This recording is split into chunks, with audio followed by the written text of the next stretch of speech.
إن الحمد لله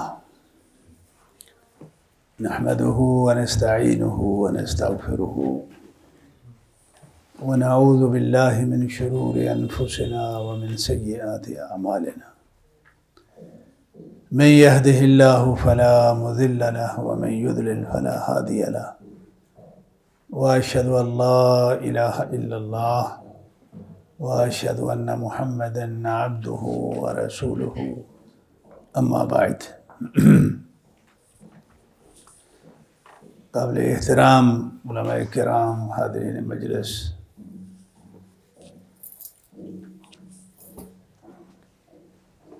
اللہ رب العالمین کا بھیجا ہوا دین عربی زبان میں ہے.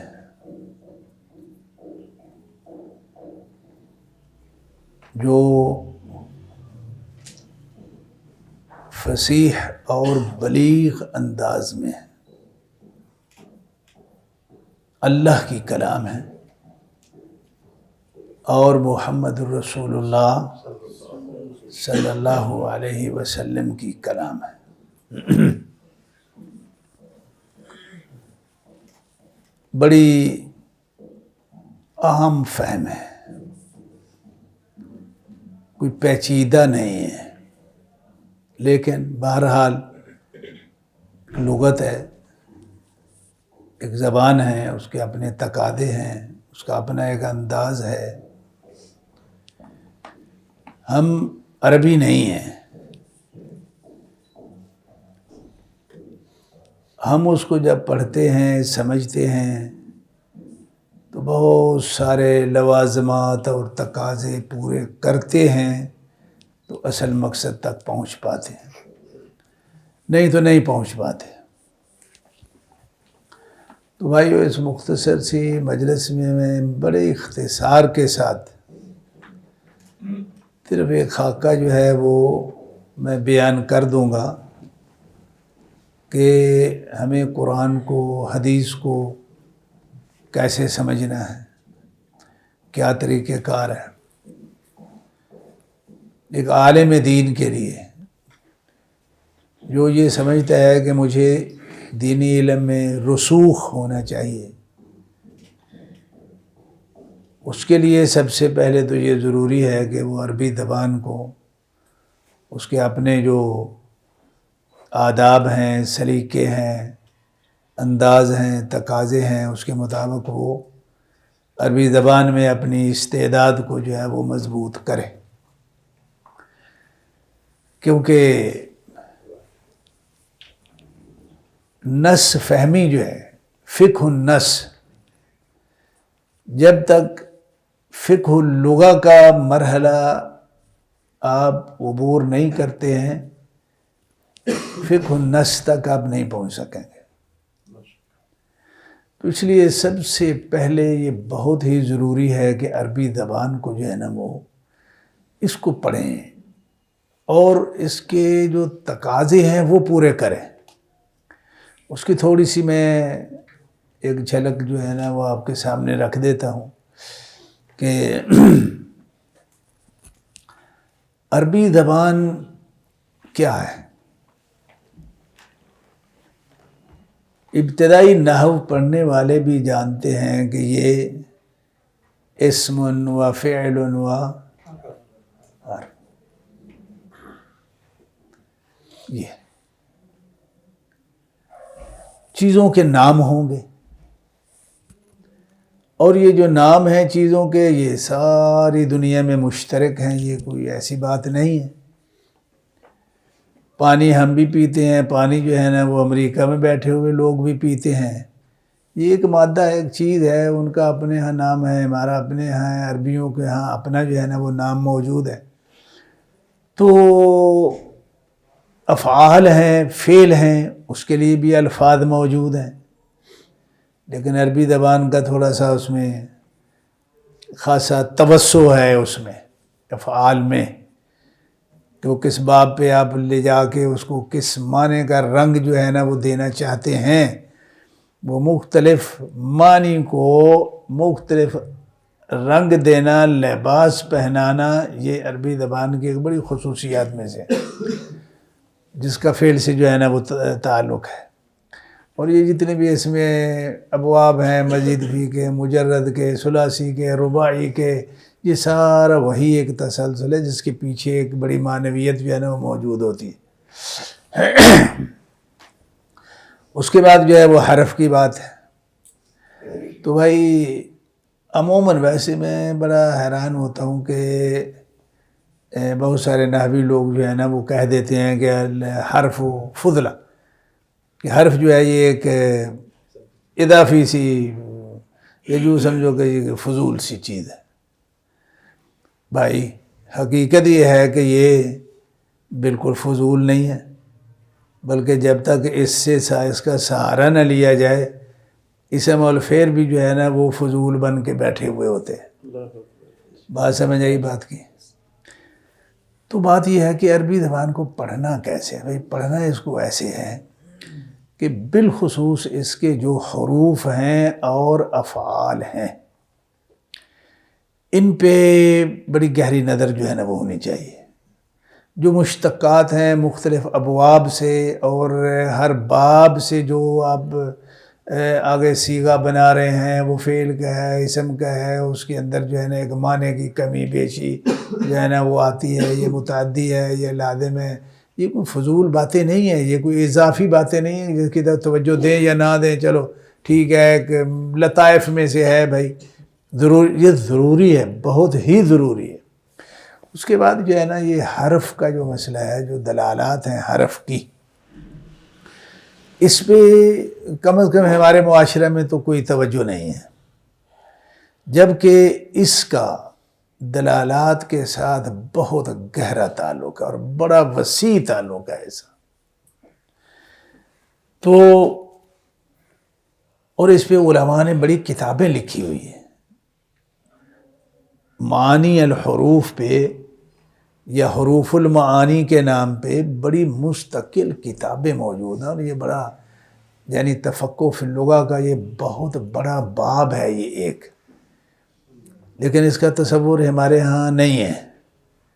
ہاں ہمارے ہاں مدارس میں ایک کتاب اس نوعیت کی پڑھائی جاتی ہے، لیکن ہم نے اس کتاب کا مصرف ہی کوئی بڑا عجیب تلاش کر لیا ہے، اور وہ کتاب ہے جس کو ہم شرح میت عمل کہتے ہیں، تقریباً ہر مدرسے میں پڑھائی جاتی ہے، آپ نے بھی پڑھی ہے؟ اچھا، وہ لکھنے والے نے لکھی کیوں ہے یار، اور ہم اس کو کہاں استعمال کرتے ہیں؟ ہم لکھنے والے نے اس میں اعراب اور دلالت، اعراب اور دلالت یہ دونوں قسم کی نحویں جو ہے نا اس میں اکٹھی کی ہیں اس نے۔ تھوڑا آگے چلنے سے پہلے میں یہاں وضاحت کر دوں کہ یہ نحو ہم پڑھتے ہیں نا، یہ ہم ایک حصہ نحو کا پڑھتے ہیں۔ نحو کی جو ہے نا وہ مجموعی طور پہ مکمل شکل جو ہے وہ 4 علوم ہیں جو نحو کے بنیادی، یعنی جیسے نحو مکمل ہوتی ہے، ایک تو اعراب ہے کہ یہاں زبر زیر پیش کیوں آئی ہے، اس کو نحو الاعراب کہتے ہیں۔ دوسرا جو ہے وہ نحو الدلالہ ہے کہ الفاظ کی دلالات کیا ہیں، معنی کیا ہیں اس کے، یہ نحو کا حصہ ہے باقاعدہ۔ پھر یہ ہے کہ ایک جملہ بن گیا، اس جملے کو مختلف نوعیت کے جملے، تقدیم تاخیر، یہ وہ ادھر ادھر سے اس کی جو دلالات بنتی ہیں، اس سے استدلال کیسے کرنا ہے، یہ نحو الاستدلال ہے یہ۔ اور معانی کی نحو جو ہے تو یہ تقریباً 4 قسم کے بڑے بنیادی جو صورتیں ہیں نا، یہ ملا کے نحو کا خاکہ جو ہے نا وہ مکمل ہوتا ہے۔ اب یہ شرح میت عمل جو ہے یہ چونکہ ہم پڑھتے ہیں اس لیے آپ کے لیے سمجھنا جو ہے نا وہ ضروری ہے۔ اس کتاب کے اندر کیا ہے، اس کتاب کے اندر 2 نحویں ہیں، اس کے اندر نحو الدلالہ بھی ہے اور نحو الاعراب بھی ہے۔ اب اس میں مثلاً عوامل ہے نا، جو عوامل ہے اس کو جو عمل ہے اعرابی، وہ تو نحو الاعراب ہو گیا، لیکن اس میں جو عوامل ہیں اس کے معنی بھی بیان ہوئے ہیں یا نہیں ہوئے ہیں؟ با کے کتنے معنی ہیں اس میں؟ من کے کتنے ہیں، فی کے کتنے ہیں، یہ کتنے معنی ہیں اس کے. یہ نحو دلالہ ہے.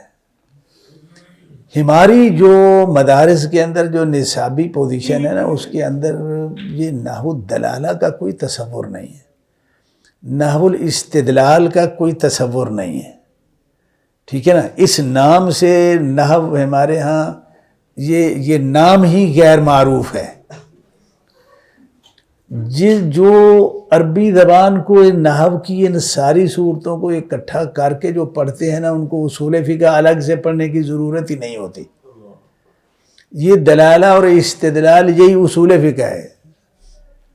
اب المیہ والی بات یہ ہے کہ ان سارے علوم کو جب ہم الگ الگ کر دیتے ہیں تو پھر ان کا آپس میں جو ربط ہوتا ہے نا، وہ ربط ختم ہو جاتا ہے. اب کون ہے جس کو پتہ ہے کہ بھئی اصول فقہ کا جو ہے نا وہ نحو سے کوئی تعلق ہے، یا نحو کا اصول فقہ سے کوئی تعلق ہے؟ ہمارے جو نصاب ہیں یا عربی زبان کی تعلیم ہے، اس کے اندر یہ فکر مفقود ہے. کوئی کہے بھی کہ یار بڑا گہرا تعلق ہے، کہتے یار کہ میں گہرا تعلق ہو گیا، وہ ہم ماننے کے لیے تیار جو ہے نا وہ نہیں ہوتے. چلو، تو یہ میں وضاحتیں اس لیے کر رہا ہوں کہ بھائی ایک تو ہمیں عربی زبان جو ہے نا وہ کسی ڈھنگ سے پڑھنی ہے. جس طرح کہ ہم پڑھتے ہیں نا، اس میں نہ ہم میں کوئی لغوی پیدا ہوتا ہے، نہ ہم میں کوئی نحوی پیدا ہوتا ہے، نہ ہم میں کوئی اصولی پیدا ہوتا ہے. کہ یہ استعدادیں ساری جو ہے نا وہ ہم نے ان کو تقسیم کر کے تھوڑی سی پہ اکتفا کر لیا، باقی کا جو ہے نا وہ اہمال کر دیا، تو یہ غلط جو ہے نا وہ بات ہے. تو بہرحال اب یہ آپ دیکھیں کہ نحو دلالہ جو ہے اس میں یہ شرح میں تعامل میں با کے کتنے معنی ہیں جی؟ یاد ہیں کسی بھائی کو؟ چلو داستے ہیں نہ پکے. اچھا، یہاں ایک بہت بڑی جو کمی ہے ہم لوگوں میں کہ جس کی وجہ سے ہم نص فہمی میں نا بڑے کمزور ہیں. وہ تکے شکے جو ہے نا وہ ٹھیک ہیں، وہ تو چلتا ہی ہے کام، بندہ کسی نہ کسی معنی سے پہنچ ہی جاتا ہے.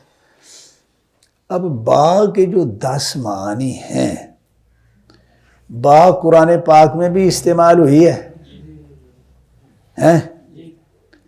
اچھا، با کا ہم معنی جو عموماً موٹا سا اکو معنی کر کے جو ہم آگے بڑھ جاتے ہیں، وہ کون سا معنی ہے؟ اچھا، یہ قرآن میں بسم اللہ کی با سے لے کے قل اعوذ برب الناس کی با تک ایک کوئی معنی ہے؟ نہیں بھائی، ایک نہیں ہے. تو اب ہم ترجمہ اگر قرآن کا پڑھیں یا پڑھائیں اور اس میں ان چیزوں کا لحاظ نہ رکھا جائے تو پھر ترجمہ ٹھیک ہوگا؟ یار با کہیں سببیت کے لیے ہے، کہیں تعلیل کے لیے ہے، اور سببیت اور تعلیل یہ وہ احکامات ہیں، وہ معانی ہیں، وہ دقائق ہیں جس کا جو ہے وہ نص فہمی کی یعنی علل الشریعہ سے جو ہے نا یہ اس کی بنیاد ہے یہ چیزیں.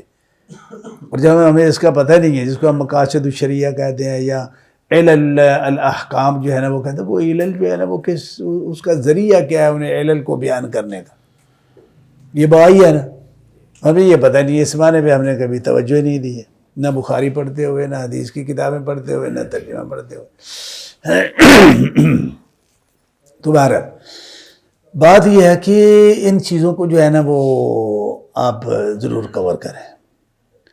اور بالخصوص جو حروف المعانی یا معانی الحروف بڑی جامع کتابیں جو ہے نا وہ لکھی ہیں علماء نے. ان میں سب سے ایک عام مشہور کتاب جس کا اکثر ساتھیوں کو علماء کو پتہ بھی ہوتا ہے، جس کا نام ہے مغنی اللبیب. یہ مغنی اللبیب جو ہے نا یہ کیا ہے؟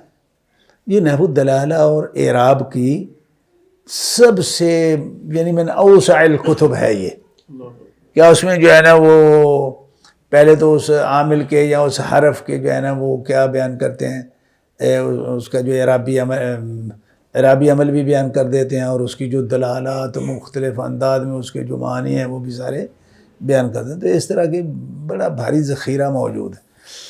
تو ان کتابوں کو جو ہے کم از کم تخصص کے جو ادارے ہیں وہاں رکھنا یہ ضروری ہے. یہ لغت میں تخصص سب سے مقدم ہے بھائی. اگر لغت ہی صحیح نہیں آئی تو آگے کیا تخصص کریں گے؟ ٹھیک ہے نا.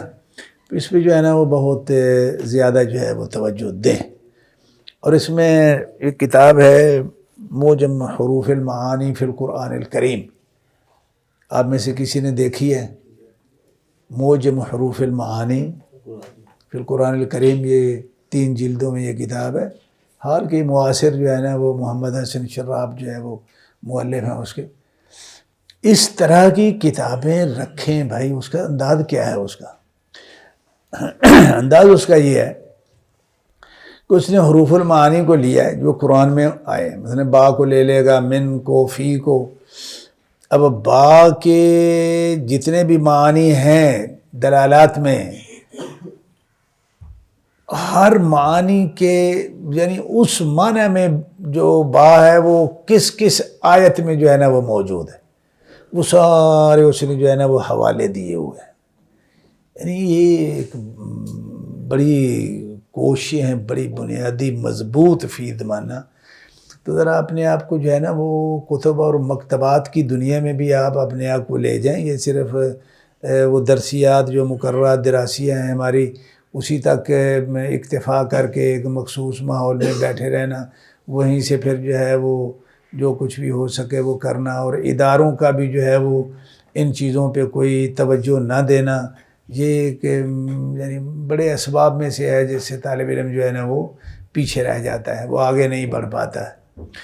تو چلیے بہرحال ایک تو آپ ایسے کریں گے بھائی، یہ اپنی لغت کو جو ہے نا وہ مضبوط کریں، اور بالخصوص یہ جو کتابیں اس طرح کی لکھی گئی ہیں دلالات حروف پہ، معانی الحروف پہ، ان کو جو ہے نا وہ رکھیں۔ ایک ہی کتاب لے لو بھائی، زیادہ نہ لے لو، مغنی اللبیب جو ہے نا وہ لے لو، مل جاتی ہے، پاکستان میں بھی مل جاتی ہے وہ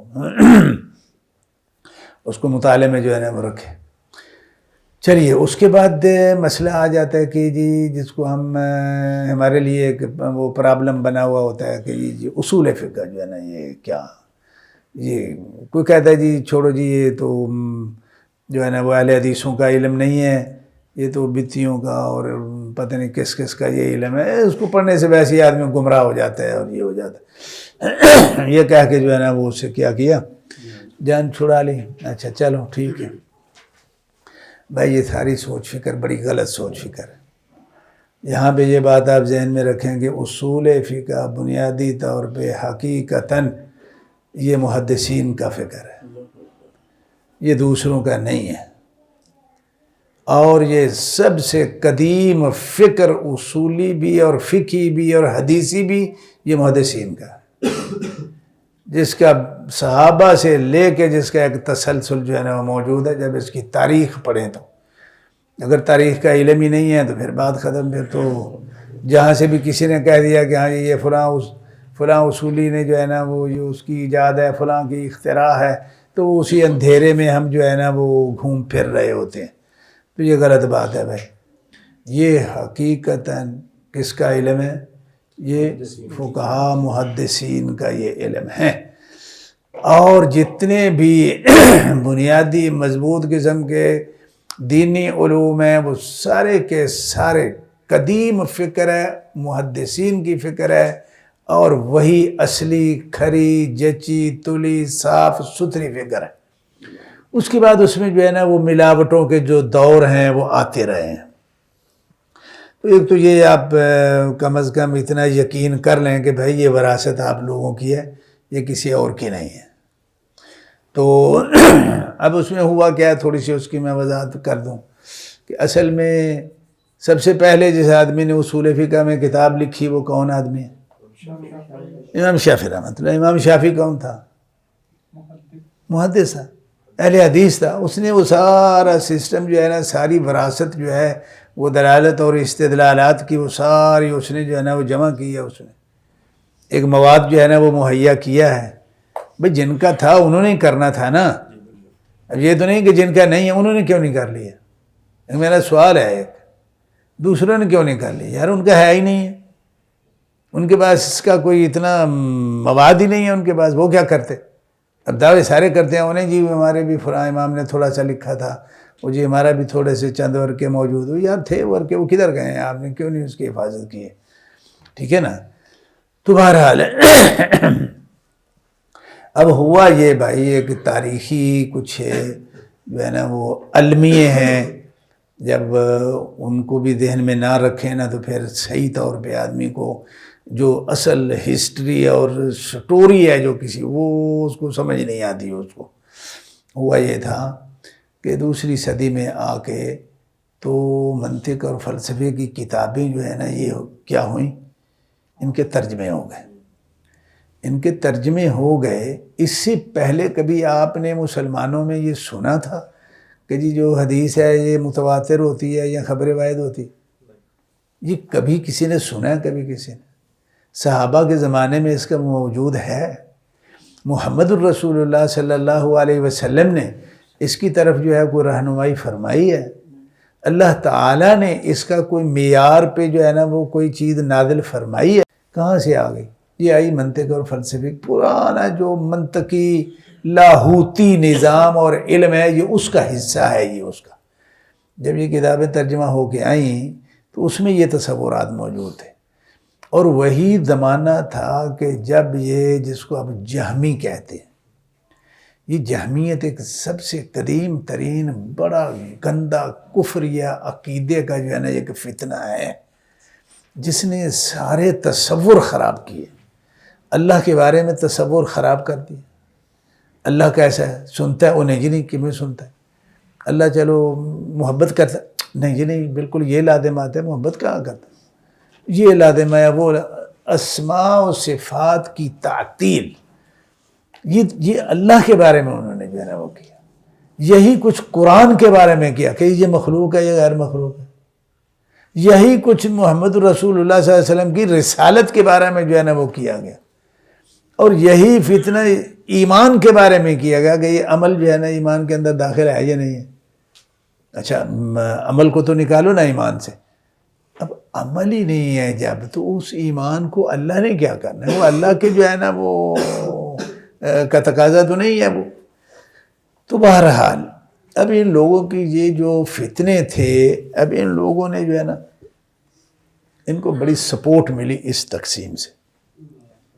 متواتر، جی خبر متواتر جو ہے نا وہ تو یقینی ہوتی ہے، خبر واحد جو ہے نا وہ ظنی ہوتی ہے. تو ظنی کا عقیدہ نہیں، اس پہ جو ہے نا وہ استوار ہو سکتا، لہذا یہ ہے وہ ہے ادھر ادھر. یہ اتنا فتنہ چلا اس زمانے میں کہ جس نے بہت کچھ جو تھے نا وہ موازین صحیحہ ان کو جو ہے نا الٹ پلٹ کر کے جو ہے نا وہ رکھ دیے. تو یہ فتنے ہیں اس زمانے کے. اب یہی لوگ جو ہیں جب امام شافعی رحمۃ اللہ علیہ کے بعد اصول فقہ پہ انہی لوگوں نے لکھا جو عقیدے کے انحراف کے جو ہے نا وہ مرتکب تھے. تو اصول فقہ کو ہر آدمی نے اپنے عقیدے کے تناظر میں لکھا. جب تک اس عقیدے کے تناظر میں لکھا، اس عقیدے کی جو پیچیدگیاں ہیں عقلی منطقی اس کی روشنی میں لکھا، تو نتیجہ کیا نکلا کہ اصول فقہ بھی کیا ہو گیا؟ پیچیدہ ہو گیا. ٹھیک ہے. تو اب جو اپنا مشن، یہ ویسے ایک المیہ والی بات ہے کہ امام شافعی رحمۃ اللہ علیہ کے بعد جو ہے نا وہ حنفیوں کا تو مسئلہ ہی الگ ہے، لیکن شافعی اور مالکی اور حنبلی بھی بڑی حد تک محفوظ ہیں ایک عرصے تک. شافعیوں میں اور میں مالکیوں میں جب سے یہ اشعریت کا ایک سلسلہ شروع ہوا ہے تو انہوں نے بھی جو ہے نا وہ بہت کچھ گڑبڑ جو ہے نا وہ ہوئی ہے. لیکن چونکہ اصل صاف ستھرا مادہ جو ہے وہ امام شافعی نے مرتب کر، وہ تو کینسل نہیں ہو سکتا نا، وہ تو ہے، محفوظ ہے. لیکن ان کے ہاں وہ اصل مادہ محفوظ ہے ان کی اصولی کتابوں میں، اصولی فکر میں. لیکن حنفیوں کے ہاں تو کوئی مادہ ہے ہی نہیں ہے. نہ امام ابو حنیفہ رحمۃ اللہ علیہ نے مرتب کیا، نہ امام محمد نے، نہ قاضی ابو یوسف نے، ان لوگوں نے تو کیا نہیں ہے. اور زیادہ سے زیادہ جو اصل سنی عقیدے کے جو حنفی علماء ہیں ان میں سے یہ 3-4 کا نام تو کنفرم ہو سکتا ہے. باقی بھرمار اس مذہب میں جو ہے نا وہ جہمیوں کی اور معتزلیوں کی ہے، بلکہ حنفیوں کے اصولوں کے آگے جتنی بھی آبیاری بناوٹ سجاوٹ یہ وہ ادھر ادھر فقہ کی بھی، تو اس میں جو ہے نا وہ بھاری کردار جو ہے وہ ان لوگوں کا ہے. وہ اس اصول کے بھی مدون ہیں، ان کے فقہ کے بھی مدون ہیں اور اس میں بہت سارے جو ہے نا وہ سسٹم گڑبڑ ہے، خراب ہے، جو ناقابل عمل بھی ہے اور ناقابل اعتبار بھی ہے۔ تو بہرحال بات جو ہے نا وہ کرنے کا مطلب یہ ہے کہ جو حقیقی اصول فقہ ہے وہ تو بڑا صاف ستھرا ہے بھائی۔ وہ اتنا ہی ہے کہ الفاظ کی دلالات کیسی ہوتی ہیں، جملے کی دلالتیں جو ہے نا وہ کیسی بنتی ہیں، یہ عام معروف اور یہ ایسا معیار میزان ہے جو ہر زبان کے اندر موجود ہے، ہر زبان کے اندر موجود ہے۔ اب اصول فقہ جو اصلی جس کا دلالت سے تعلق ہے، وہ جملے کی دلالت ہو یا مفردات کی دلالت ہو، اتنا اصول فقہ ہر زبان میں پایا جاتا ہے، پنجابی زبان میں بھی پایا جاتا ہے، اور اتنا اصول فقہ ہم سارا دن جو ہے نا تقریباً وہ سارا اصول فقہ ہم اپنی زبان میں استعمال کرتے ہیں، لیکن ہمیں یہ نہیں پتہ ہے کہ یار یہ جو میں کر رہا ہوں تو اس کا اصولی اصطلاح میں نام کیا ہے اس کا، وہ ہمیں جو ہے نا وہ پتہ نہیں ہوتا۔ سمجھ آ گئی بات کی بھائی؟ تو اب میں مثال دیتا ہوں آپ کو۔ اب بازار میں جاتے ہیں، کسی سے جو ہے نا وہ کہہ دیتے ہیں کہ جی یہ سارا سامان جو ہے نا وہ کتنے کا ہے؟ ہاں جی اتنے کا ہے۔ چلو ادارے میں بات ہے، ادارے کے مدیر صاحب جو ہے نا وہ کہتے ہیں بھائی سارے طالب علم جو ہے نا وہ جا کے قاعات المحاضرات میں بیٹھ جاؤ، سب بیٹھ جاؤ وہاں پہ جا کے، کوئی پیچھے نہ رہے، ٹھیک ہے؟ اچھا، اب اس کو اصولی اصطلاح میں ہم کہاں لے جائیں گے؟ اس کو کیا نام رکھیں گے اس کا؟ کسی کو پتہ ہے؟ اصول فقہ کی زبان میں اس کی اصطلاح میں اس کا کیا نام ہے؟ یہ ہمیں پتہ نہیں، اس کا ہمیں پتہ نہیں ہے بھائی۔ یہ عام ہے، اس کو عموم کہتے ہیں کہ سارے طالب علم، سب طالب علم وہاں جا کے بیٹھ جائیں، یہ سب سارے، یہ کیا ہے؟ یہ ہماری پنجابی کا میں نے سیاق العموم ہے یار۔ جس طرح اب اس کو ایسے ہی سمجھ لیں جیسے وہ قرآن اصطلاح میں فسجد الملائکۃ کلہم اجمعون، ان میں کی اس کا بھی یہی معنی ہے کہ سب نے جو ہے نا وہ کیا کیا؟ سجدہ کیا۔ اب ہماری پنجابی زبان میں جو ہے نا وہ سیاق العموم کیا ہے؟ ہماری پنجابی زبان میں حقیقت اور مجاز کیا ہے؟ ہماری پنجابی زبان میں کل کہہ کے جز کہہ کے کل مراد نہیں لیا جاتا، سب کچھ موجود ہے۔ سمجھ آ گئی نا بات؟ لیکن ہمیں پتہ نہیں ہے کہ اس کا نام اصولی زبان میں اس کا نام کیا ہے۔ ہر چیز جو ہے نا وہ موجود ہے، آگے سمجھ بات؟ یہ مفہوم موافق ہے، یہ مفہوم مخالف ہے، کہ ساری شکلیں ہماری اپنی زبان میں موجود نہیں ہیں، ہماری اپنی زبان میں جو ہے نا موجود ہے۔ علل اور تعلیل کا اور قیاسات کا مسئلہ جو ہے نا وہ ہماری زبان میں نہیں ہے۔ روزانہ ہم پتہ نہیں 20 مرتبہ قیاس کرتے ہیں، علل بھی نکالتے ہیں۔ ہاں جی وہ اس طرح ہو گیا جی، اچھا یہ پھر کیوں ہوا یار، اس کی وجہ دسو یار، اس کی علت کیا ہے، اس کی پیچھے لاجک کیا؟ یہی تعلیل ہے، اور کیا ہوتی ہے؟ علل یہی ہوتی ہے۔ وہ سارا دن ہم جو ہے نا یہ اس طرح کے حساب کتاب لگاتے رہتے۔ وہ بھائی یہی حساب کتاب جو ہے نا یہ نصوص شریعہ میں ہوتے ہیں، ٹھیک ہے نا؟ کہ شارع نے فلاں حکم جو ہے نا وہ دے دیا، تو اس کا مقصد کیا ہے، اس کا پیچھے فلسفہ کیا ہے، اس کی علت کیا ہے، سبب کیا ہے، حکمت کیا ہے، یہی کچھ ہے نا۔ تو یہ ہم اپنی زبان میں نہیں کرتے، یہ سب کچھ کرتے ہیں ہم جو ہے نا۔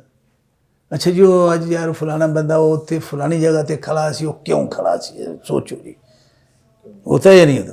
100 اندازے ہم لگا کے تو اس کی علت اور سبب، یار یہی علت ہوتی، کیا اس میں مشکل ہے؟ کیا اس میں الجھی ہوئی بات ہے؟ کیا اس میں فطرت کے یا لغت کے جو ہے نا منافی؟ یہ سارا کچھ اس میں جو ہے نا وہ موجود ہے۔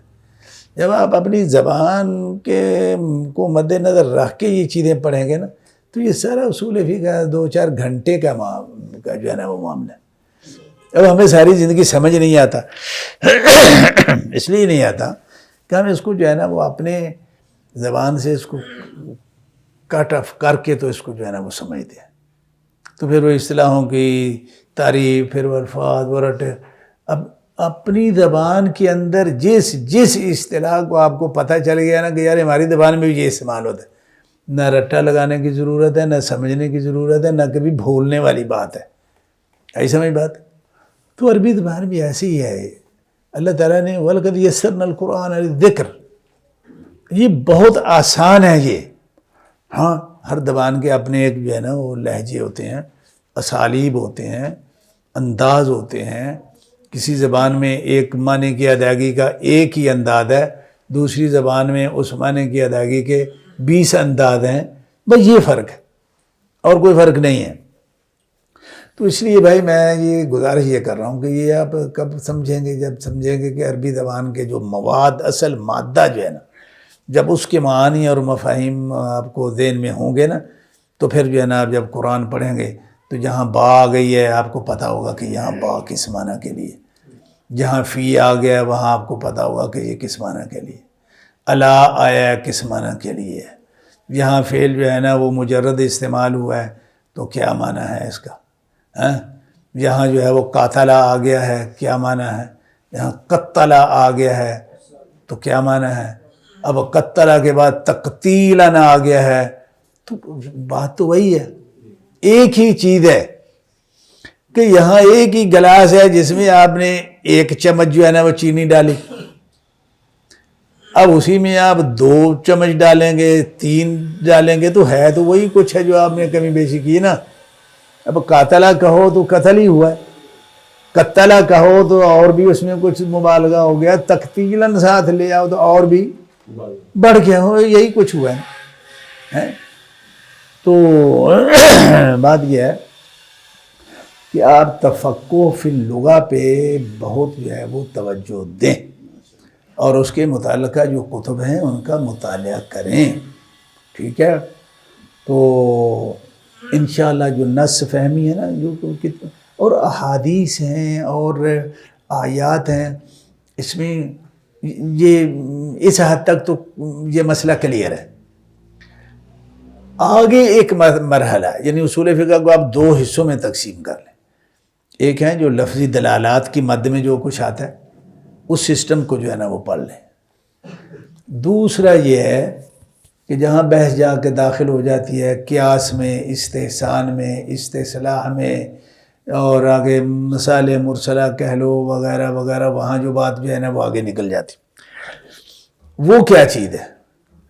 اس کا ایک ہی مصدر ہے، اس کا ایک ہی پوائنٹ ہے جہاں سے یہ آگے جو ہے نا یہ آگے یہ مختلف ناموں سے یہ سٹاپ ہیں لیکن روڈ ایک ہی ہے اس کا. وہ کیا ہے؟ وہ ہے علل الاحکام، جس کو عام مقاصد شریعہ بھی کہتے ہیں، یا اسباب احکام ہیں، علل الاحکام ہیں، حکم ہیں. تو وہ جو ہے نا وہ سلسلہ آ جاتا ہے. اب وہاں جا کے پھر جو ہے نا ایک نوعیت یہ بن جاتی ہے کہ اگر کوئی حکم جو ہے وہ معلل بعلہ ہے، اس کی ایک مخصوص علت ہے اس کی، تو اس کو کیا کرنا ہے جی؟ آیا یہ علت ایسی ہے، اس میں یہ صلاحیت شرعی طور پہ موجود ہے کہ جہاں جہاں یہ علت پائی جائے، اگرچہ اس کی کوئی شکل جو ہے نا وہ مختلف ہو لیکن حقیقت مادہ، اصل مادہ وہی ہے، تو اس حکم کو جو ہے نا وہ وہاں ہم اس کو شفٹ کر سکتے ہیں، اس کو منتقل کر سکتے ہیں. یہ قیاس ہے. آگے استحسان اسی کی ایک نوعیت ہے. تو اس طرح کے مسائل جو ہے نا ہو جاتے ہیں. یعنی اصول فقہ بنیادی طور پہ کیا ہے؟ ایک ہے دلالات، المفردات والجمل کا نام ہے، اور دوسرا جو ہے وہ جب مقاصد شریعت میں علل احکام میں آپ جو ہے نا وہ بحث کریں گے تو وہاں جا کے ایک جو صورت نکلے گی اس کی تفاصیل جو ہے نا وہ موجود ہیں، کچھ قیاس کے نام کے تحت، کچھ استحسان کے نام کے تحت، اور دوسرے کچھ چند نام ہیں جس کے تحت. اور یہ سارا سسٹم اگر اس کو جو ہے نا وہ تکلفات میں نہ ڈالا جائے اور لفظی پیچیدگیوں میں اور غیر لغوی جو انداز ہیں اس میں آپ اس کو نہ لے جائیں تو یہ بڑا واضح ہے. اب میں اس کی ایک مثال آپ کو دے دوں. میں آپ کو گفتگو میں آپ سے کر رہا ہوں تو یا میں پنجابی، اردو اور عربی کے الفاظ استعمال کر رہا ہوں، آپ آسانی سے سمجھ رہے ہیں. اچھا، اب میں اس میں بہت سارے جو الفاظ ہیں، بہت سارے معانی جو ہے نا وہ انگلش کے، اگر اس کے لیے انگلش کا لفظ استعمال کروں تو پھر آپ کیا سمجھیں گے؟ جس کو انگلش نہیں آتی وہ تو نہیں سمجھے گا. ٹھیک ہے نا. تو وہ پیچیدگی جو ہے نا وہ میں نے پیدا کی ہے نا. اصل میں تو وہ پیچیدہ نہیں ہے. اگر بلغت القوم میں بات کروں تو اس میں کیا پیچیدگی والی بات ہے؟ کوئی بھی پیچیدگی نہیں. وہ پیچیدگی کہاں سے پیدا ہوئی؟ جب میں نے وہ لغت القوم جو ہے نا اس سے ہٹ کے کسی اور قوم کی لغت جو ہے نا اس کو استعمال کر کے جو ہے نا تو وہ میں نے بتانا چاہا. چلو اس سے یہ تو ہو گیا کہ جی فلاں صاحب ہے ماشاءاللہ کیا بات ہے جی، یہ تو ممکن ہے کوئی یہ کہہ دے، کوئی یہ کہے کہ یار ساڑھے تے پلے کوئی شے نہیں پئی. لیکن معاملہ تو الجھ گیا نا. اب اصول فقہ کے ساتھ یہی کچھ ہوا ہے. جس طرح فی زمانہ کوئی بھی عالم آدمی یا کوئی بھی لیکچرار، کوئی پروفیسر، کوئی بھی دانشور مفکر جو ہے نا وہ انگلش کی بھرمار نہیں کر لیتا ہے تو اس کی وہ مفکریت جو ہے نا وہ اجاگر نہیں ہوتی. اس زمانے میں یہ تھا کہ منطقی اور فلسفی اصطلاحات جو ہے نا اس کی بھرمار تھی، جس کی وجہ سے کیا ہوا، یعنی جب سے اب امام شافعی کا رسالہ آپ پڑھ لیں، آپ جو ہے نا اس کے بعد والے جو ابن حاجب کے اصول ہیں یا غزالی کے ہیں یا رازی کے ہیں وغیرہ، ان اصولوں کو آپ پڑھ لیں تو آپ کو بڑی پیچیدگی نظر آئے گی. کیوں کہ یہ بنیادی طور پہ یہ منطقی فلسفی لوگ تھے. انہوں نے منطق اور فلسفی کی اصطلاحوں کے اندر جو ہے نا وہ ڈال کے جو ہے نا وہ انہی معانی کو ڈال کے پیش کر دیا کہ جو معانی اگر سادہ لغت میں استعمال کریں تو کچھ بھی مشکل نہیں ہے، ذرا بھی مشکل نہیں ہے اس میں. بلکہ میرا تو تجربہ ہے کہ جتنا آسان مادہ علوم فنون میں فہمن و تطبیقاً، جتنا آسان مادہ اصول فقہ کا ہے نا اور کوئی نہیں ہے. بہت آسان ہے. صحیح سمجھ بات. تو کیونکہ اس کی ساری جڑیں ہماری اپنی زبان کے اندر موجود ہیں. اگر ہمیں وہ پتہ ہے تو اب کیا مشکل رہ گیا جی. اب عام کو سمجھنا کیا مشکل رہ گیا؟ بھی میں نے ایک مثال دے دیا. مطلق جو ہے نا اس کو یا مقید کو، مطلق اور مقید کیا ہوتا ہے؟ وہی ہوتا ہے جس کو ہم نحو میں جو ہے نا وہ نکرہ اور معرفہ کی مد میں لے جاتے ہیں. اب ایک تو یہ بڑی الجھن پیدا ہوگی کہ ایک ہی چیز ہے، وہ نحو میں اس کا نام اور ہے، اصول میں اس کا نام اور، وہ چاہے ہی کوئی ہے یار. ٹھیک ہے نا. تو اب اس سے بڑا جو ہے نا وہ مسئلہ. تو بہرحال اس طرح کے معاملات ہیں. لیکن یہ بہت آسان تھا جو ہے نا وہ مادہ. ضرورت اس بات کیا کہ ان تکلفات سے ہٹ کے اس کو پڑھا جائے اور پڑھایا جائے.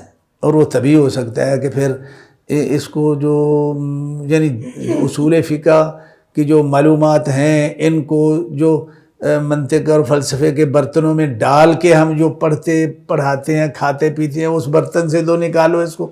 وہ پہلا اس برتن کی وضاحت ہوئے گی کہ یہ قضیہ حملیہ کیا ہوتا ہے اور فلاں کیا ہوتا ہے اور سالبہ کیا ہوتا ہے، جزیہ کیا ہوتا ہے. وہ یا تو کہ رفڑے پاتے سر. ہاں یہ کوئی ہماری مجبوری ہے؟ کوئی ہماری کیا مجبوری ہے کہ ہم کتاب و سنت کے فہم کے لیے پہلے کلیہ سالب جزیہ اور یہ اور وہ کی اصطلاحیں جو ہے نا ان کو دماغ اس میں جو ہے نا اپنا خراب کرتے پھریں. یہ خواہ مسخواہ کی ایک جو ہے نا وہ دماغ سوزی جو ہے نا وہ اس کو علم کے اندر ڈال کے وہ ہمارے لیے مشکل جو ہے نا وہ بنا دی. جس سے ہوا یہ کہ اصول فقہ کا علم جو بڑا بنیادی ہے، بڑا ضروری ہے، بڑا آسان ہے، بڑا عام فہم ہے، بڑا مختصر ہے، وہ بیچارہ پٹ کے اور بدنام ہو کے رہ گیا. جناب عام طالب علم کی استعداد سے جو ہے نا وہ بات ہی آگے نکل گئی کہ یار میں ساری سمجھ تو باہر گا. وہ جنہوں سمجھ نہیں ہے انہیں آکھنا کی، انہیں یہی آکھنا کہ یار یہ ہے ہی نجائز، چلو ان پڑھنے نہیں چاہیے. سمجھ آئی نا بات کی. تو بہرحال ضرورت اس بات کی ہوتی ہے کہ ان علوم کو پھر جو ہے نا وہ سارے جو ادھر ادھر کے منگ تنگ کے جو الفاظ ہیں، دوسری لغات کے جو اصطلاحیں ہیں، ان کو نکال باہر پھینکو یار. سادہ سی اس کے لیے عربی زبان میں جو لفظ جو کام دیتا ہے تو اس کو رکھو نا. اس کا ہر کسی کو پتہ ہے، جو عربی پڑھتا ہے اس کو جو ہے نا وہ پتہ ہے. آئی نا سمجھ بات. تو یہ اتنی سی بات ہے. تو اس میں جو ہے نا آپ اس کو پڑھیں بھائی. لغت میں بھی اچھی طرح جو ہے نا وہ آپ چلیں ذرا، اور اصول میں بھی جو ہے نا. اچھا ایک اور چیز میں وضاحت کر دوں کہ جو نحو ہم پڑھتے ہیں اس کے اندر اصول فقہ کا بھاری مادہ موجود ہے. جو آپ اصول میں پڑھیں گے جا کے وہ یہاں بھی موجود ہے، اس کے اندر وہ نحو کا حصہ ہے. سمجھ آگی بات کی؟ مثال کے طور پہ آپ پڑھتے ہیں اسماء موصولہ پڑھتے ہیں، شرط پڑھتے ہیں. اب یہ کتنے سیغے، بہت زیادہ سیغے ہیں یہ. امر اور نہیں کا صرف سے جو ہے نا وہ موجود ہے کہ سیغہ کے میں بنانا. یہ وہ چیزیں ہیں کہ جو قرآنی اور حدیثی نصوص میں جن کا کثرت سے وجود موجود ہے. لیکن ہم کیا کرتے ہیں، ہم جب صرف پڑھتے ہیں تو امردہ سیغے کے میں بنانا جی، یہ کیا ہے وہ ناقصدہ کے میں بننا ہے، تو واویدہ کے میں بننا ہے، یائدہ کے میں بننا ہے. وہ اس میں تو ہمیں جو ہے نا وہ خاصی اچھی خاصی جو ہے نا وہ سر درد لے کے اور ہم جو ہے نا وہ اسی میں پھنسے رہتے ہیں. سال 2 سال 3 سال ہے تو ہوش نہیں آؤں دی. او بھائی چلو یہ تو بن گیا جیسے بھی بن گیا. امر کا سیغہ ہوتا کس لیے؟ دلالت کیا ہے اس کی؟ دلالت اس کی کیا ہیں؟ معنی کیا ہے جن کی ادائیگی کے لیے جو ہے نا وہ امر کا سیغہ استعمال ہوتا ہے، نہیں کا سیغہ جو ہے نا وہ استعمال ہوتا ہے. سمجھ آ گئی نا بات کی؟ وہ تو کہیں ہم پڑھتے نہیں. ہاں جب ہم بلاغت کی کتابیں پڑھیں گے، علم المعانی میں جا کے اس پہ بحث ہوگی کہ امر کے جو ہے نا وہ اتنے معنی ہوتے ہیں. نہ وہاں انہوں نے کوئی 20 30 25 معنی کی جو ہے نا وہ فہرست دی ہوئی ہوتی. سمجھ آ گئی بات؟ اچھا، تو اب امر بھی ہم نے وہاں پا لیا لیکن معنی نہیں پڑھا ہم نے. اسی طرح ہم نے جو ہے نا وہ شرط کے یا موصولات یا اس طرح کے کئی الفاظ اور بھی جو دال علی العموم ہیں اس کو ہم نے پڑھ لیا. ہاں جی، من شرطیہ جو ہے نا وہ کیا کرتا ہے جی؟ من شرطیہ کا یہ اعراب ہے. کیا اعراب ہے جی؟ وہ جی مضارع پہ داخل ہو جائے تو پھر کیا کرنا پڑتا ہے؟ مضارع کو جزم جو ہے نا بدل جواد میں مضارع میں سے. اچھا او بھائی یہ کو معنی بھی ہے. اب نحو پڑھتے ہوئے ہم معنی میں جاتے ہیں. میاں قرآن من شرطیہ کے ساتھ بھرا پڑا کہ نہیں بھرا پڑا؟ وہ سارا من جو ہے نا قرآن پاک میں اور حدیث رسول میں مضارع کو جزم دینے کے لیے ہی اللہ نے اور اللہ کے رسول نے جو ہے نا وہ بولا ہوا ہے. کوئی اس کا معنی بھائی یہ بڑا مضبوط من صیغ العموم ہے، یہ بڑا مضبوط صیغہ ہے عموم کا، جس کے ساتھ عام کے جو ہے نا وہ بڑے مسائل اس کے ساتھ جو ہے نا وہ منسلک ہے. یہ دلالت ہے اس کی، وہ تو ہم پڑھتے نہیں. تو اس لیے بھائی یہ جو میری نحو ہے نا، اس نحو کا تھوڑا مفہوم وسیع کرو. آپ کو 70-80% اصول فقہ یہیں آپ کو مل جائے گا. اب اصول فقہ کی کتابیں آپ دیکھیں، وہاں حروف المعانی کی بحث ہوتی ہے یا نہیں ہوتی؟ جو صیغ العموم کی بحث بھی وہاں ہے. وہ مجاز کی مد میں جا کے تو آپ کو بڑے وہاں پہ جو ہے نا وہ یہ دلالات اس میں آپ کو ملیں گی آپ کو. اور حروف کے معانی کی بھی جو ہے نا وہ دلالات باقاعدہ ایک جو ہے نا وہ اصول فقہ کا ہے کہ یہ باب ہے باقاعدہ. اور وہ نحو میں ہم پڑھتے ہیں اعراب کی حد تک، دلالت کی حد تک پڑھنا ہے تو اصول فقہ میں جائیں. اگر کوئی وہاں پہنچ گیا تو ٹھیک ہے، نہیں تو پھر اس کو اعراب تو پتہ ہے، دلالت کا پتہ. پھر وہ ہر جگہ بے با منا ساتھ من منا فی علا منا جو ہے نا وہ اوپر یہی چلے گا پھر سارے قرآن میں بھی اور ساری حدیث میں بھی. تو یہ علوم آپس میں متداخل علوم ہیں، یہ سارے مستقل نہیں ہیں، یہ متداخل علوم ہیں. جو متداخل علوم ہوتے ہیں نا اس میں یہی کرنا چاہیے کہ ایک نام سے جو ہے نا، ایک تو ان کو الگ الگ پھر کرنا نہیں، ٹوٹے کرنے نہیں چاہیے اس کے، اس سے تصور خراب ہو جاتا ہے. جبکہ سیاست تعلیمیہ کا سب سے پہلا جو سبق ہے نا وہ یہ ہے. اب یہ کچی پہلی کی کتابیں دیکھتے ہیں نا تو وہاں بعض کتابیں آپ کو ایسی ملیں گی کہ جہاں مثلا گائے یا بھینس، کتا، بکری، بلا، سیب، یہ وہ دینا تو صرف آؤٹ لائن جو ہے نا وہ دی ہوئی ہوتی ہے، ٹھیک ہے، اندر کچھ نہیں ہے. اب کسی کو گائے، بچے کو جب گائے سکھائیں گے تو گائے کیسے اس کو بتائیں گے جب اس کی پوری شکل موجود ہوگی. تو اب آپ یہ کہیں کہ یار پہلی کچی تینوں گاں دیاں لتاں پڑھاؤ، وہ صرف ٹانگوں کی آپ نے پڑھا دیا. دوسری میں جا کے جو ہے نا وہ کچھ سنگ اور سر جو ہے نا وہ پڑھائیں گے. بھائی جب تک آپ اس کو 20 سال بھی پڑھاتے رہیں، جب تک آپ وہ پورا نقشہ اس کو نہیں دیں گے، ان گاں سمجھ آئے گی؟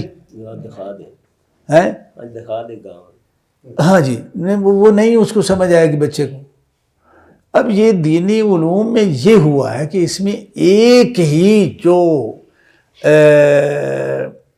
جسم ہیں اس کے جو ہے نا ہم نے ٹوٹے کر دیے. اچھا بھی اعراب پڑھنا ہے تو وہ نحو الاعراب کی کتاب، قدیم کتابوں میں یہ تقسیم نہیں تھی. یہ سارے علم جو ہے نا، اب سیبویہ ہے، دوسرے جو ہے نا ان کی جو کتابیں ہیں نحو میں، اس میں یہ سارے علوم موجود ہیں. بلاغت بھی موجود ہے، فصاحت بھی موجود ہے، اس میں جو ہے نا وہ اعراب کے نام پہ بھی موجود ہے، دلالات جو ہے نا اس کی جو ہے نا وہ سب کچھ موجود ہے، اور وہ نحو کی کتاب ہے. تو جب ہم نے اس کو ٹوٹے کیے، اس کو اعراب کو جو ہے نا وہ الگ کر دیا، دلالت کو ہم نے جو ہے نا الگ کر دیا، جو اسالیب انداز ہیں مختلف سیاقی اس کو جو ہے نا وہ ہم نے فصاحت بلاغت کے نام پہ کر دیا. اب ہمیں کیا تھا، جب ہم سب کو ملا کے پوری طرح اکٹھا کر کے جوڑ جاڑ کے نہیں پڑھتے تو بتائیے کہ ہماری جو نس فہمی کی استعداد ہے وہ کیا ہوگی؟ اسی کے ہم شکار ہیں، اسی غفلت کے. تو بہرحال ان سارے علوم کا جو ہے نا ابھی تقاضا ہے کہ اس کو جو ہے نا وہ کچھ جوڑا بوڑا جائے اس کو. تو چلو میرا خیال ہے کافی بات سمجھ آ گئی ہوگی. اب میں چونکہ اس کا صاحب فکر بھی ہوں، یہ میری معلومات ہیں. اب آپ پوچھیں گے آپ نے، چلو آپ نے کیا کیا؟ ہمیں تو آج پتہ چل رہا ہے کہ یہ نحو ہوتی ہے، یہ بھی ہوتی ہے، یہ بھی ہوتی ہے. ہمیں تو پہلے ایک کا ہی پتہ تھا، وہ یہ نحو کیا ہے، ہدایت النحو پڑھنی ہے یا علم النحو پڑھنی ہے، ہمیں تو اتنا ہی پتہ تھا. تو بھائی اس میں میں نے جو ہے نا وہ 2 کتابیں بہت سال پہلے، آج سے 20-25 سال پہلے جو ہے نا وہ 2 کتابیں میں نے مرتب کی تھیں. ابھی وہ پھر وہ اور علوم میں مشغول ہو گیا، پھر وہ سب چھوٹ گیا. ایک کتاب تھی نحو اللغہ العربیہ بین الدلالہ والاعراب، بین الدلالہ والاعراب. اچھا وہ میں نے شائع بھی کی، پڑھاتا ہے نہیں پڑھاتا ہے مجھے نہیں پتا بھائی، پھر وہ مارکیٹ میں میسر بھی نہیں تھی. پھر ایک کتاب تھی نحو اللغہ العربیہ دلالتاً و استدلالاً. اب جو ہے نا یہ میں کچھ اور بڑے جو طویل اور بڑے گہرے جو ہے نا وہ پروگرام تھے علمی، اس سے میں فارغ ہوا. اب ان کو میں دوبارہ جو ہے نا وہ سیٹنگ کر رہا ہوں اس کی. تو چلو دعا کرو اللہ تعالیٰ مکمل کرا دے تو اس کو جو ہے نا وہ پوچھاؤں گا بھی آپ لوگوں کے ہاں انشاءاللہ تعالیٰ. تو یعنی اسی طرح جو ہے نا وہ فکر بنتے ہیں، اور پھر صحیح سالم مکمل کوئی اچھا فکر ملے تو اس کے اوپر جو علمی عمارت جو ہے نا وہ تعمیر کی جاتی ہے تو بڑی معیاری ہوتی ہے پھر وہ. تو چلو دعا کرو اللہ تعالیٰ رحمت فرمائے. اس کے بعد بھائی ایک میں آپ کو ایک رسالہ دے دیتا ہوں، وہ اس کے 1-2 نسخے ہیں میرے پاس، وہ میں آپ کو دے دیتا ہوں. اصول فقہ جو ہے نا اس کی حقیقت کیا ہے یار، یہ ہوتا کیا ہے. سب سے پہلے تو یہ پڑھنے والی بات ہے، کتابوں کو چھوڑیں، کتابیں بعد میں پڑھیں. سب سے پہلے یہ ہوتا کیا ہے یہ پتہ ہونا چاہیے. پھر آیا یہ صحابہ تابعین کے زمانہ میں تھا یا نہیں تھا، یہ ہسٹری معلوم ہونی چاہیے. پھر اس کے بعد والے جو مذاہب اربعہ بن گئے اور ان کی جو اصول فقہ کی کتابیں ہیں ان کے مزاج کیا ہیں، طریقہ کار کیا ہیں، انہوں نے کیا کیا ہے. کیا اہل حدیثوں کو بھی کوئی اصول فقہ میں اہل حدیثوں کا بھی کوئی کردار ہے یا نہیں ہے اس میں، یا بالکل یہ اہل حدیثوں کو جو ہے نا وہ فقہ اور اصول فقہ سے بالکل جو ہے نا وہ الگ کر کے باہر نکال کے جو ہے وہ پھینک دیا گیا ہے کہ ہاں جی جو اہل حدیث ہوتا ہے نہ یہ فقیہ ہوتا ہے اور نہ یہ اصولی ہوتا ہے. یہ ایک تاریخی ظلم اور زیادتی ہے جو بہت بڑی اور ظلم اور زیادتی ہے. بس میں آ گئی. اور اس کی وجہ یہ ہے کہ اہل حدیث خود بھی تو اس میں جو ہے نا وہ یعنی کہ مسلسل باضابطہ جو ہے نا اس پہ انہوں نے کام کیا، انہوں نے بڑا اچھا کیا، جاندار کیا. امام شافعی نے لکھ دیا. اس کے بعد امام ابن حبان ہیں رحمۃ اللہ علیہ، جن کی کتاب کو ہم جو ہے نا وہ صحیح ابن حبان کے نام سے جانتے ہیں۔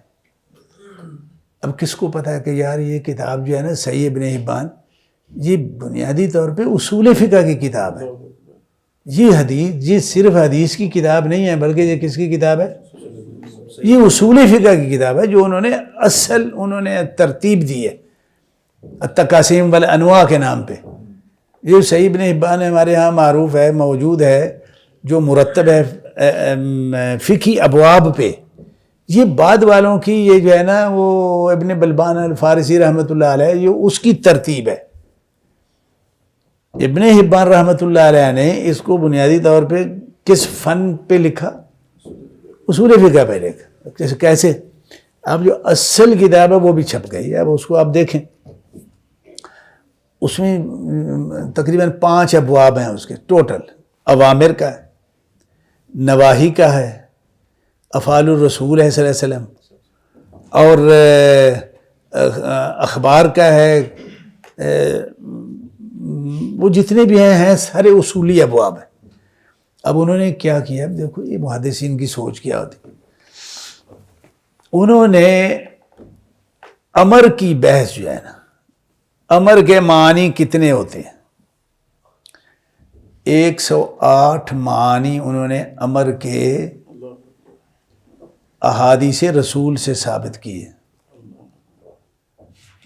اب اصولیوں کی آپ کتابیں پڑھیں تو جس نے بڑی لمبی فہرست دی ہوگی نا امر کے معنی کی، وہ 30-35 سے آگے نہیں گئی، اور اس میں بھی جو ہے نا وہ اگر 35 ہے تو 30 مثالیں قرآن سے ہوں گی، حدیث سے 5 ممکن ہے 5 ہوں۔ یہ صرف حدیث سے۔ اس کتاب کو پڑھیں، یہ اصول فقہ کی بھی کتاب ہے، فقہ کی بھی کتاب ہے، اور فہم نص میں اس طرح کی مثال کتاب کی کوئی مثال نہیں ہے اسلامی تاریخ میں۔ اب نہی کے باب میں جا کے انہوں نے کم و بیش کو 2000 حدیثوں سے انہوں نے نہی کے 108 معنی جو ہے نا وہ انہوں نے بیان کیے ہوئے باب باندھ کے، اور حدیثیں باقاعدہ۔ اب یہی وجہ تھی کہ اصل میں وہ ترتیب ایسی تھی نا، تو تخریج میں مشکلات تھیں۔ تخریج میں یار ابن حبان رحمۃ اللہ علیہ نے اس حدیث کو کہاں بیان کیا؟ جس طرح بعض دفعہ جو ہے نا وہ مشکلات تخریج میں صحیح بخاری کے ساتھ بھی آتی ہیں، کہ وہ صحیح بخاری میں تو ہے لیکن وہ حدیث کا متن جس معنی پہ دلالت کر رہا ہے وہ اس کو دیکھتے ہوئے تلاش کرتے ہیں تو وہ ملتی نہیں ہے، کیونکہ امام بخاری رحمۃ اللہ علیہ نے بعد میں بڑے دقیق قسم کے جو ہے نا وہ استدلال کیے ہوئے ہوتے ہیں، اور وہ اس باب میں اس کو بیان کرتے ہیں کہ جس باب کی طرف جو ہے نا وہ حدیث کو دیکھ کے دین جاتا نہیں ہے، تو تخریج میں جو ہے نا وہ مشکل پیش آتی ہے، جو مخرجین ہیں محدثین حضرات کو پتہ ہے۔ تو یہ ابن حبان میں جو ہے نا یہ بڑا مسئلہ تھا ایک، جبکہ ابن حبان جو ہے محدثین میں، فقہ میں، اصول میں بڑی اونچی شخصیت کا نام ہے، یہ معمولی بندے نہیں ہیں، یہ بڑے عبقری جو ہے نا وہ لوگ۔ ان کی محنتوں کو آپ پڑھیں تو آپ کو سمجھ آ جائے گی کہ یار یہ لوگ ہیں اصل، اگر ایسے ہو جائے تو پھر کیا کرنا ہے، مگر ایسے ہو جائے تو پھر کیا کرنا ہے، تگر ایسے ہو جائے، یار یہ تو میں ہی تھے بیٹھ کے شام تک ہم ادھر آدمی بیٹھے ہوئے ہیں، ہم جو ہے نا وہ 1000-1200 مسئلہ تو ہم شام تک جو ہے نا وہ ایجاد کر ہی لیں گے، جتنی بڑی جلد بن جائے گی فتاوے کی۔ تو یہ ایک الگ دنیا ہے یہ، لیکن یہ محدثین کی جو دنیا ہے نا یہ بڑی الگ، بڑی دقیق اور فہم نص میں، تو بہرحال وہ بعض سے بعض نکلتی ہے، ادھر چلی جاتی ہے ادھر چلی جاتی ہے، میں بھی آپ کو گھما کے پھرا رہا ہوں، لیکن یہ بہرحال سب چیزوں کی طرف اشارہ کرنا جو ہے نا وہ ضروری ہے۔ تو ابن حبان رحمۃ اللہ علیہ کی جو ہے نا کتاب، اس کو آپ جو کچھ 6-7 جلدوں میں جو ہے نا وہ تقاسیم والانواع کے نام پہ، تو اس کو جو ہے نا وہ آپ دیکھیں، اس میں جو ہے نا جو ٹائٹل انہوں نے بنایا ہوا اس پہ بھی انہوں نے 6 ابواب ہیں شاید اس کے، یا 5 ہیں، اس کا نام دیا ہوا ہے، اور وہ نام جو دیے ہوئے ہیں وہ اصول فقہ کے مرکزی جو ہے نا وہ مضامین ہیں، اس کے مرکزی مضامین۔ تو چلیے بہرحال یہ ساری جو ہے وہ جلد بازی میں، تیزی میں، کیونکہ ایک پوائنٹ جو ہے نا وہ الگ اس کو بیان کریں تو اس کے لیے ایک چاہیے، لیکن وہ سارے مضمون اکٹھے کر کے آپ کو مخلوطہ ایک میں نے دیا ہے تو چلو اس سے جو ہے نا آپ کچھ اپنی لائن جو ہے نا وہ درست کرنے کی کوشش کریں، اور اس طرح پہ آپ راسخ فی العلم جو ہے نا یہ بننے کی کوشش کریں. اس کے بغیر جو ہے نا وہ کوئی گزارا نہیں ہے. بھئی اللہ تعالیٰ سے دعا کرتا ہوں اللہ رب العالمین جو ہے نا وہ ہم سب کو کتاب و سنت کا صحیح فہم عطا فرمائے، جو صحیح فہم ہیں وفق کا مقصود الشارع وہ ہمیں عطا فرمائے، اس پہ عمل کرنے کی توفیق دے، اور اس علم کی اشاعت میں، تعلیم میں، تبلیغ میں جتنی رکاوٹیں ہیں اس کو دور کر کے تو آگے بڑھنے کی ہمیں جو ہے نا وہ توفیق عطا فرمائے. وآخر دعوانا الحمدللہ رب العالمین. زندگی شعور سے، الحکمہ انٹرنیشنل.